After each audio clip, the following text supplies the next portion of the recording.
Hello everyone, welcome to another video from Fantasy Football Scouts. It is, well, you'll be listening to this on Tuesday. Tom and I are here after the aftermath of what can only be described as a truly memorable game week. Good for some, not so good for others, Tom. And we're here to talk about captains, and captains was the major reason that people had a good or a bad game week, right? Yeah, completely. Yeah, it was a pretty brutal week for those that that went without Salah or went or moved off Salah for the captaincy.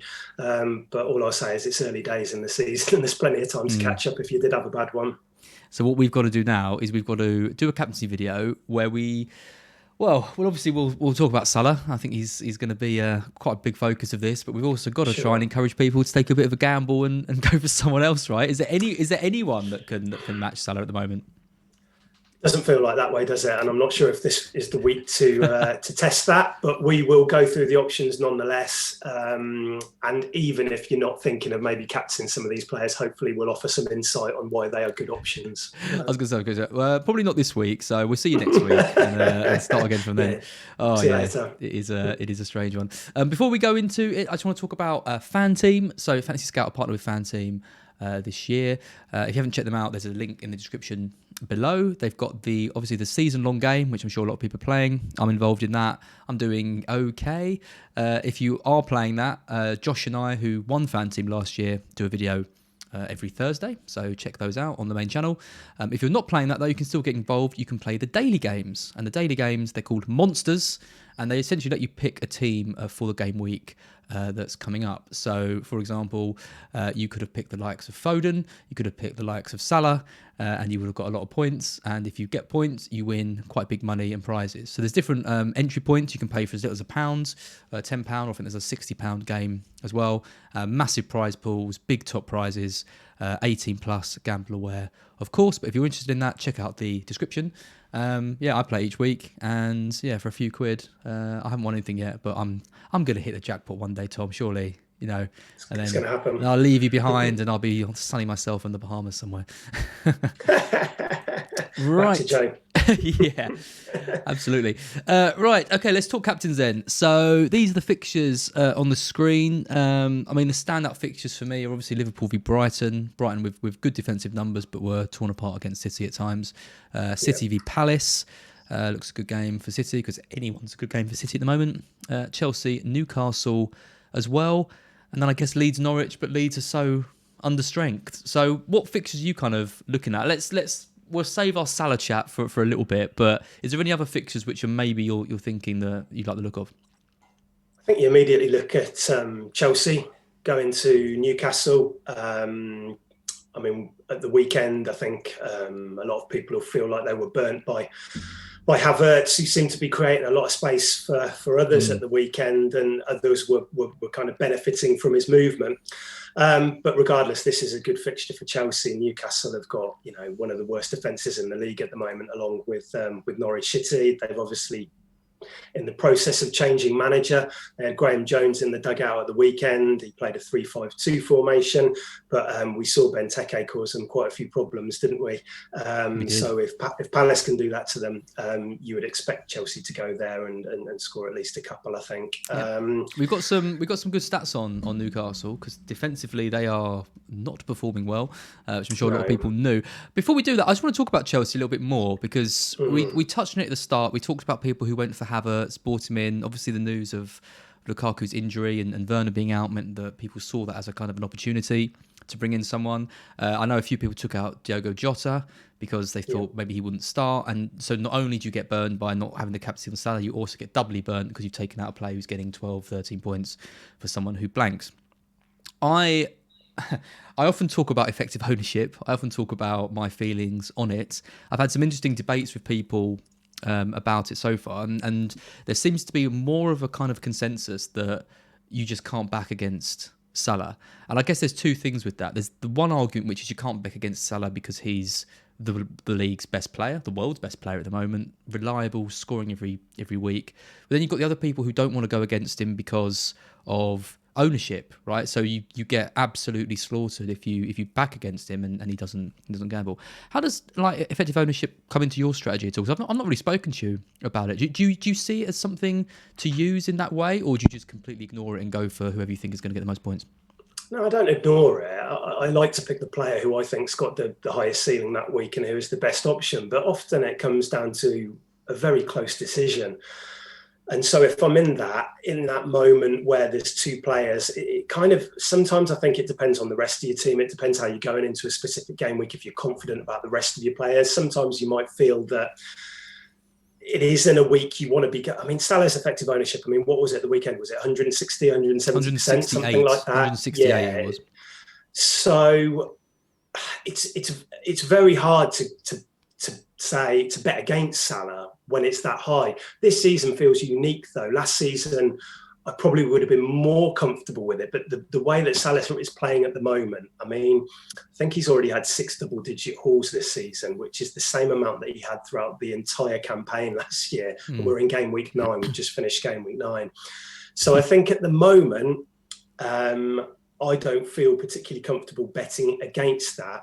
But the landscape can change pretty quickly in FPL. I mean, I'm hearing people say, oh, I'm going to perma-captain him up until the AFCON, right up until the end of the year. But we don't know what's going to happen in a few weeks' time. So for this game week, of course, I think that captaining Salah, his effective ownership will probably be approaching 200%, I imagine, this week, something like that. That isn't something I feel comfortable betting against with them.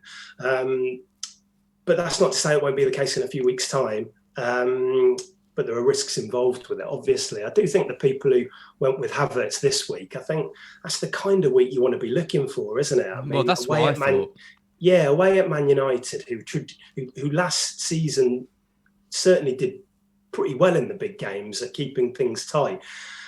And so you look at it this week, and they're going to go into Old Trafford, but you've got Havertz at home against Norwich City, one of the worst defences in the league. This was the weekend where I can understand why people did it, but I just think it was a pretty brutal week, and people who did it really got burnt by it. I didn't foresee that. I could see Salah getting a goal assist maybe, but to get a hat-trick and an assist, and it's just kind of unbelievable even talking about it now, really. I'd have captained, I mean, as he'd say, I would have captained Mount after we got a hat-trick, but I'd also have captained Havertz. I think if I was going to be picking, I think I tweeted it yesterday saying if I'd had Jota, I would have made that move, probably even for a hit. Yeah. To bring in Havertz, and I probably would have captained him. So it hurts, but at the same time, I think the thing people forget with effective ownership is, well, I don't know if they forget it, but what I always feel is that it works both ways, right? Like when you are gambling against a player, you've taken a massive rank loss when it doesn't pay off, but you gain a hell of a massive rank rise when it does come in. I think that the difference is, I don't think we've had a player like Salah for years. No. Who you just can't back against him against anyone. There's 3 good teams in the league: Chelsea, Liverpool, and City. Everyone else can't stop him. So it's not an effective ownership argument for me. It's just the fact that he's just absolutely in the form of his life at the moment. Yeah, and that, like we said earlier, that hasn't always been the case. I mean, I can remember kind of looking at this kind of thing last season, thinking, "Oh, Salah's got a trickier fixture. Could I go somewhere else?" And you felt confident enough to kind of go through with that. But this year feels different, and certainly this weekend it's going to take a brave kind of FPL manager to go against that. I think. I'm going to be very interested to see how many people double down on Havertz, because again, he should start up front against Newcastle. Brighton's defensive numbers aren't too bad against City. There's going to be some brave people who look at it and think, maybe they're far down in the rankings. They think, well, the people are getting similar teams now. The template's getting quite strong again. Maybe the way to break it is to back against Salah. But luckily for us, we're kind of nestled in the top 100k, and we haven't really got to be making those decisions. I think I'd be maybe more inclined to do it if I was a bit further down. It's difficult, isn't it? Yeah, because I keep saying to myself, we're in game week 9. It's very, very early days. So continue making the best decisions. Yeah. And if that happens to be 180% effective ownership this weekend, then so be it. Try and make those gains in other areas would probably be my advice. But again, some people play, I'm quite a safe manager, I suppose, and other people will be maybe looking at this as an opportunity over the next few weeks. We'll talk about it later, but Brighton are no pushovers, although City, the best attacks normally find a way, I suppose. But they do, especially against us. You will certainly see. You certainly will see a few, maybe City or Chelsea captaincies pop up this weekend.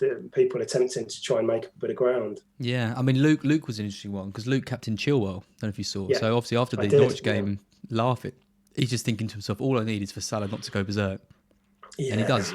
That's I know the Havertz captain is a complaining, but also with something like that, you really think you've made some ground up and then you get punished. Well, that's why it's dangerous kind of talking about OR on a Saturday night, isn't it? We see it all the time on social media, and things look great on a Saturday. Come Sunday, the dynamic has changed completely, and that's why it's always better to wait until the end of the game week before kind of talking it up. I think, but it's harsh because Chilwell, there was a bit of risk attached to it, obviously with Alonso, but fair play, that's obviously come through for him.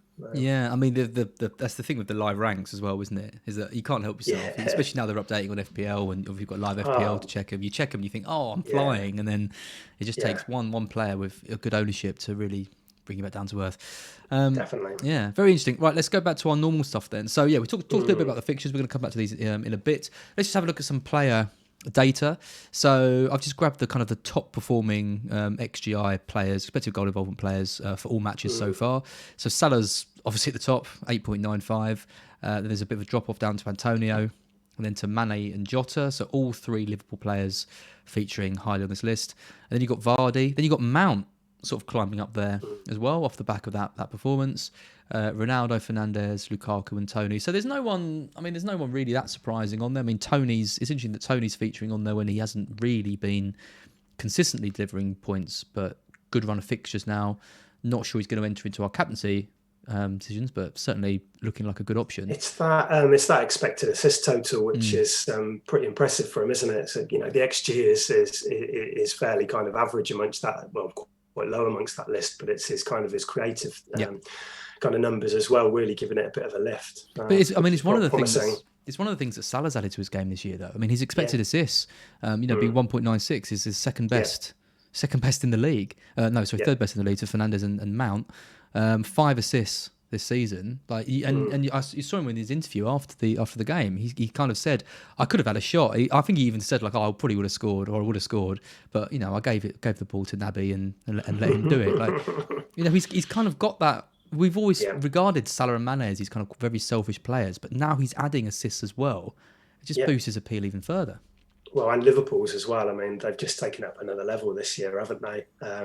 From what they have been on the season's gone. I mean, we'll talk about it in a bit, but the attacking numbers are just crazy for them so far. Yeah, absolutely. Over the last 4, not too much change. Salah, Antonio still first and second. Foden creeps up there this time, 2.62 to Antonio's 3.22 and Salah's 4.67 expected goal involvement.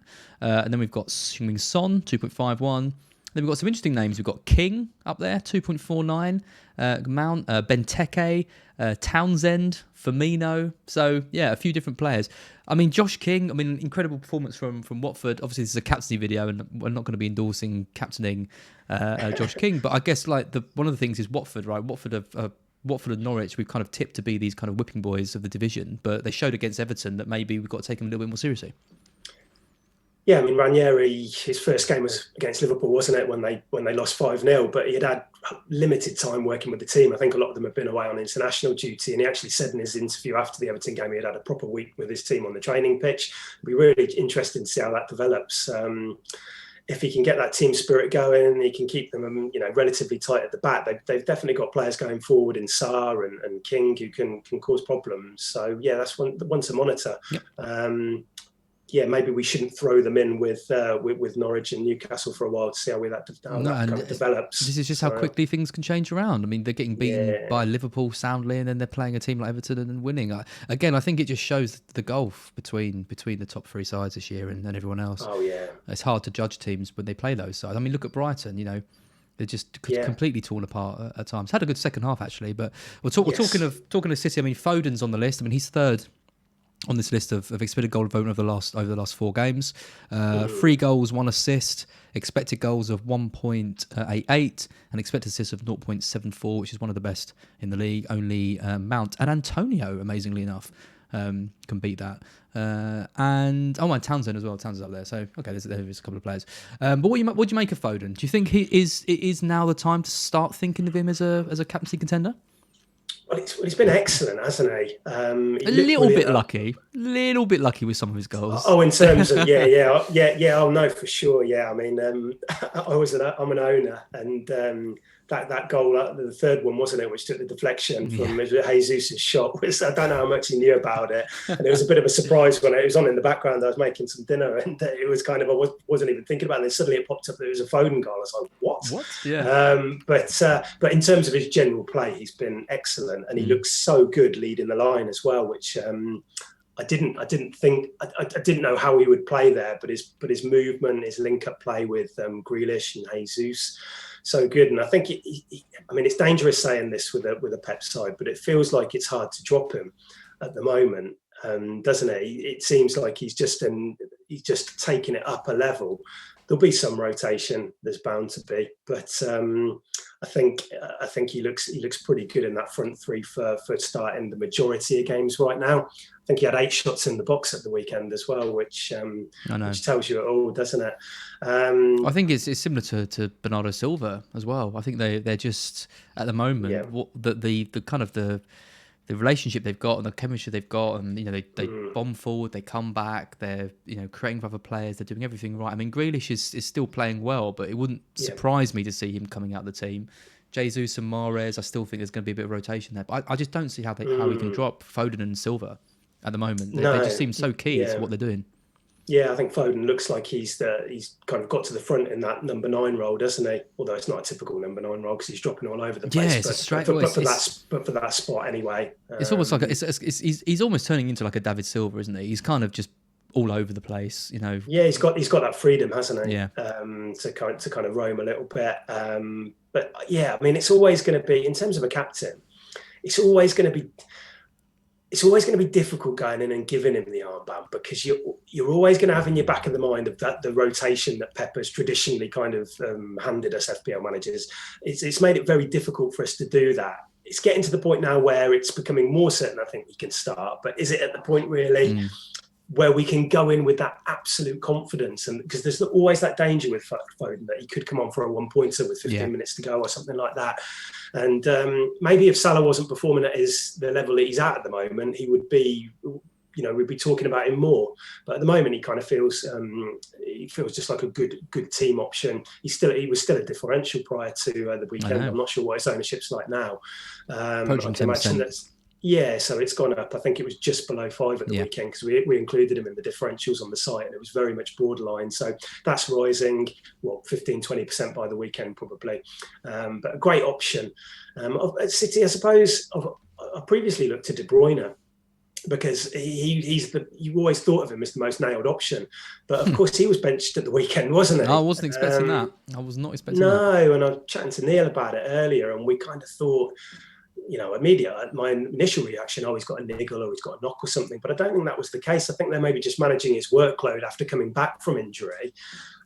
Seemed an unusual game to do it though, especially as he got taken off in Europe early as well. Because now you think, is he going to start in the cup? And then if he starts at the cup, is he then going to miss the? This is always the issue, isn't it? You try and start predicting what Pep's going to do, and you fall short. But De Bruyne is an interesting one because he's had the injury concerns, so there does feel like there is a bit of management going on there. Yeah, I think you're right, but I think when you see what you kind of want to see as an owner is when he doesn't play, the team not play so well, so you think, he's going to come back in. But when they play like they do, Bernardo Silva and Gundogan as well, who Pep loves in that kind of 8 role, it's I think it's a tough one now. I mean, you'd expect De Bruyne to play more often than not still, but that just it doesn't happen very often that De Bruyne has dropped to the bench unless he's got a knock. So that's kind of something to monitor over the coming weeks. Normally, he is my go-to City option in terms of captaincy. But maybe Foden has closed the gap. I think he has. I think it's hard to make a case for paying that extra 4 million or close to 4 million for De Bruyne when you've got Foden there. Playing further up the pitch and in the form he is. What do you think about Palace as? They've looked pretty good this year, haven't they? Yeah. Would you be hesitant captaining somebody against them? Or? I would be if they weren't playing for City or Liverpool. because I think all the stats and everything just gets kind of blown out the window when these teams play against one of these top sides. And do I expect Palace to give City a good game? I imagine so. They seem well organised. They're up for it. They've got some good players in the side. Can I still see City scoring 3 or 4 goals, even if a good Crystal Palace team turn up? Absolutely.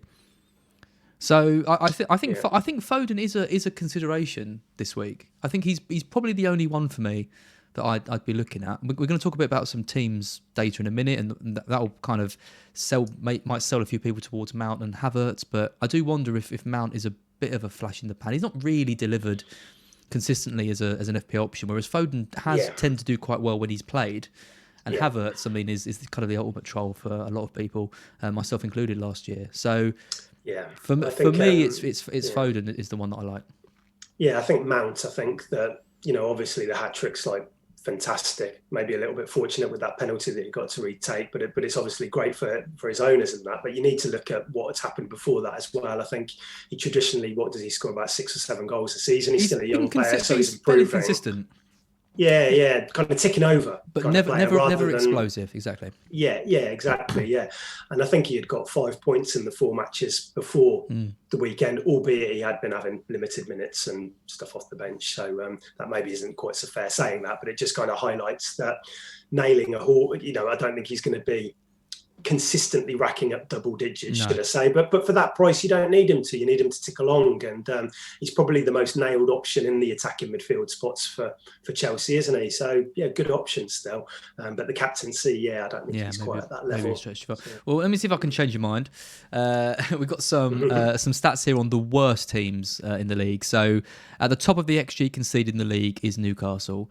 They've conceded 20 goals, which isn't as bad as Norwich, but it's the worst XG conceded.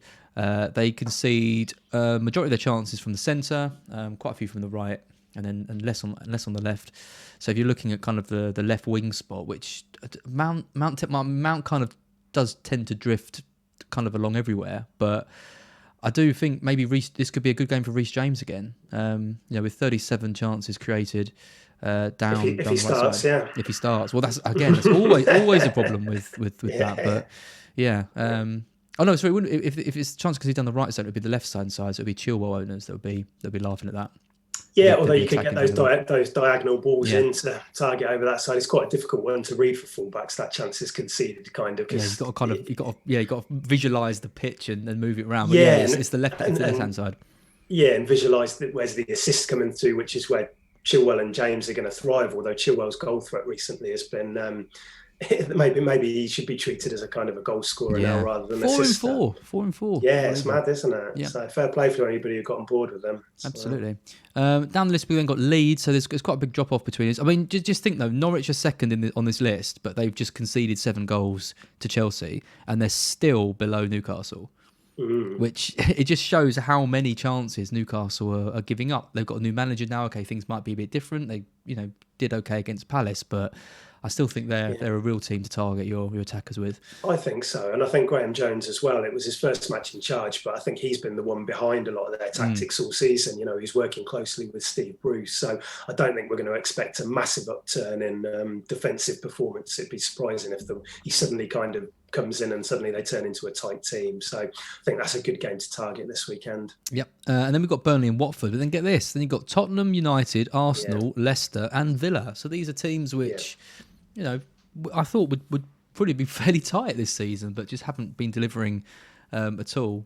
So, quite far down the list. But it's definitely, at the moment, based on the season data, it's Newcastle and Norwich who you want to be targeting for your captains and the like. So Norwich have got Leeds. Again, difficult. We don't know if Rafinha's going to be fit yet. We'll probably get some news on that. And they've got no one else to really consider. But I guess if Rafinha's fit, he could be someone to look at. But it doesn't feel like it's quite ticking for Leeds yet this season, does it? In an attacking sense, missing Bamford, I think, and I'm not sure if it would feel even if Rafinha's fit. I think it would be it'd be a bit of a punt, wouldn't it? I think It to sure actually would. stick the armband on him because it's just not clicking for them. I think someone compared Rafinha to Schrodinger's cat, which is he's the only player who's simultaneously injured and not injured, or just all the time. Like you never really know. Yeah, Like he's injured and he turns up. He's not injured and yeah. he gets injured. He's a paradox.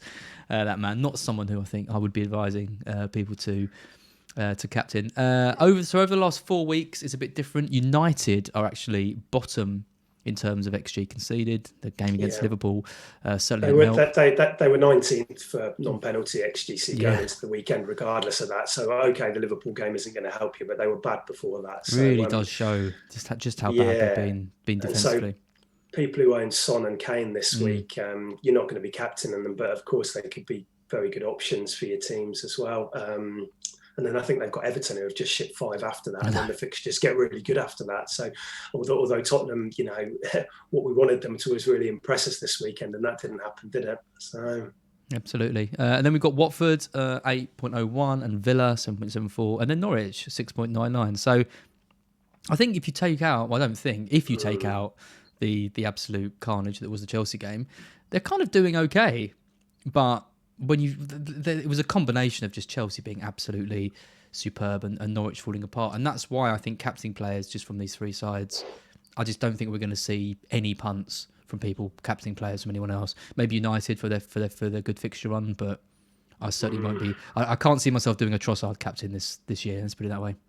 no, but the landscape does change. So maybe when I the hope it African Cup does. maybe when the African Cup of Nations Yeah. are on, and it removes that kind of go-to option, maybe that will be the point where people are thinking if they are a little bit behind, or it might create a few opportunities. So, Yeah, which I would be hope good, so. which would be great. Yeah, Absolutely. In terms of the best teams, so just looking at the season, I mean, City are just miles clear. They've only conceded 6 on the XG. Then Brentford doing amazingly well, 9.2. Wolves, 9.77. And then it's Palace, 9.83. So Palace ahead of the likes of Liverpool and Chelsea for season data. So people considering Foden and De Bruyne and these City assets, I've predicted them to get kind of 3 or 4 goals, but we've seen it with Brighton where the stats can be a bit misleading. But on paper, it's not the easiest yeah. game for City assets.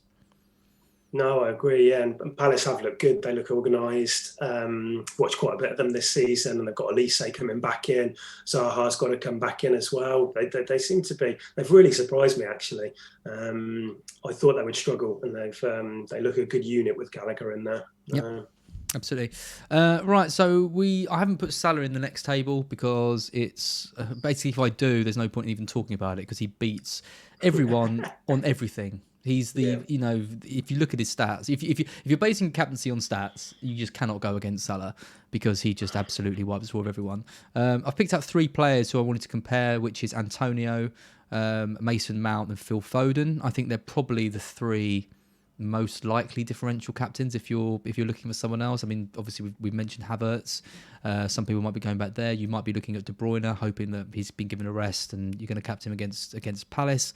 But these are the 3 that I like. I mean, this was just for the Gameweek 9 stats. I mean, Mason Mount's stats are just off the chart. Like he really did put in a kind of a hell of a performance. He's got the best expected assists of the 3. He's got the best expected goals of the 3. His XGI delta is the highest. He had a really, really, really good game. And I guess the question to you is, do you think he can keep that going? I think he'll tick over. I don't think we'll be talking double figure hauls each week. I think he'll be a good option for that kind of money, especially if Chelsea have got a good run of fixtures and there is still a few left. Although it maybe feels like bringing him in now, maybe. I think Chelsea assets were a couple of weeks ago, really. But I think he'll do okay. I mean, the option I like the most off that list for captaincy this weekend is Antonio. Really? Yeah, because Villa are poor at the back at the moment. We've been using this 3-5-2 formation, which I think will flip. I think we'll go back to a back 4 at the weekend because it's been hit and miss, but it certainly didn't work at the Emirates. So I think we'll change back to a back 4, and I suppose that's a little bit unpredictable. But we've been really bad at defending set pieces against Wolves and against Arsenal. Antonio's goal at the weekend came from a corner, from a Cresswell corner, and I think they'll cause problems with Soucek. and Bonner and players like that from set pieces. I think that out of those options, I do think Antonio is my favoured one. I think at the moment, and he got that goal obviously at the weekend, give him a nice little confidence boost. As well. Yeah, exactly. Yeah, so I think if you're struggling defending crosses into the box, West Ham are the worst team to play the following week, because their game plan is based around getting balls into the box from wide areas with Cresswell, and players like Bowen who have got good deliveries as well. So I think this could be another tricky match for Villa. Yeah, I think there is options. I mean, Salah is obviously the most obvious pick by far, but I do think in Antonio, Mount and Foden, there are players who I wouldn't be surprised if they did outscore him because of the fixtures they've got. Would I recommend captaining one of them and backing against Salah? Hand on heart, I just can't say I can, because I just think it's just Salah is just, he's just too good. Would you use the triple captainship at this stage of the season, as if you're given the form that he's in, if in a single match, are you likely to hold? Well, if people listening who follow Black Box, Mark's apprentice Henry this week triple captain Salah. How's that for a move? Did he? Wow, did. Okay. So... Did indeed. I mean, Mark and I both saw it and thought, well, there's absolutely no way that's going to come off for him. That's, wasted that chip. Yeah, 23 points, 24 points, whatever it was. Hell of a move. I mean, people who have are going to benefit from it, but I still... What about Salah in a double game week? What if he can carry? What if he can carry in this form and Liverpool do have a double? He could break the record for the most points in a week. Yeah. I mean, it could be frightening, couldn't it? I'm always the kind of manager who will hold it for a double game week, but just the way that he's playing at the moment, because there's no guarantees that Salah will be playing like he is now later on in the season. So it's quite an interesting debate. I think if he had he had Watford obviously last week and delivered a decent return on that. Maybe if Norwich was coming up or Newcastle at home or something like that, maybe. But the games are good for Liverpool, but. I did have a look earlier, just because I know that everybody's talking about perma-captain Salah, aren't they? And I just had a quick look at the fixtures for the next 5, and there's not really a fixture where you wouldn't back him in, I don't think. No, but triple captain might be one step too far. Much. Yeah. That's awesome, Tom. Thank you so much. If you've enjoyed listening to Tom and the stats, make sure you head over to Fantasy Football Scout and sign up to be a premium member. You get loads of articles from Tom, who does know what he's talking about, a lot more than I do. Transfer planner tools. You get the live data dashboards. You can compare 3 players like I do with Antonio, Mount and Foden. And you get loads of other members goodies as well. Mark does a members video each week as well. So sign up to that today. But for now, Tom, thank you for letting me step in for Joe this week. He'll be back with the captaincy video next week. But yeah, I think Salah captain all round. But if you're brave, fair play to you. Not me. Not you. No, not us, but anyone who's listening. Thanks for watching, guys. See you guys. Thanks. Bye.